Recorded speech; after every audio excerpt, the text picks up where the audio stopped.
c'est dingue de vous voir aussi nombreux et nombreuses. Merci d'être là. L'enjeu climatique est avant tout un enjeu social. Pourquoi ? Parce que le réchauffement climatique est doublement inégalitaire. Il impacte d'abord les pays et les régions les plus pauvres du monde et il impacte d'abord les populations les plus vulnérables et ce aussi chez nous ici en Suisse. Et ce, alors même qu'il faut le rappeler, ce sont les plus riches qui portent la plus grande part de responsabilité dans les émissions de gaz à effet de serre. C'est pourquoi la transition écologique doit impérativement et urgemment intégrer ces dimensions sociales et d'équité. Si nous ne prenons pas en compte ces dimensions, nous n'obtiendrons pas l'adhésion de la majorité de la population pour soutenir les investissements nécessaires et pour soutenir les transformations nécessaires de notre économie et de nos emplois. Les solutions existent. Elles doivent prendre la forme d'un accès équitable de toutes et tous aux ressources essentielles et durables. Elles doivent reposer sur un cadre légal clair qui à la fois fixe des objectifs ambitieux de réduction des émissions de gaz à effet de serre et propose des mesures d'accompagnement social sous forme de redistribution solidaire des dividendes et d'accès facilité aux ressources.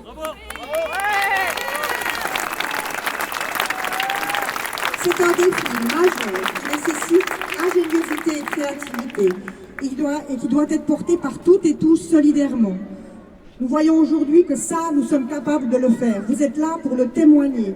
Mais ce qui est important, c'est qu'avant tout, ce soit les acteurs politiques et économiques, les petites et grandes entreprises, mais aussi les autorités, à tous les niveaux, communal, cantonal et fédéral bien sûr, que celles-ci prennent leurs responsabilités et fassent ce qu'il faut pour le changement. La Suisse est un tout petit pays et sa contribution au changement climatique peut paraître dérisoire.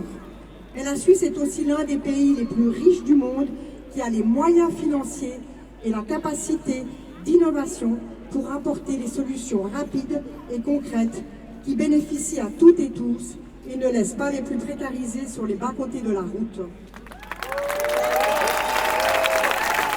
Nous avons la responsabilité de montrer que c'est possible, une responsabilité d'exemplarité.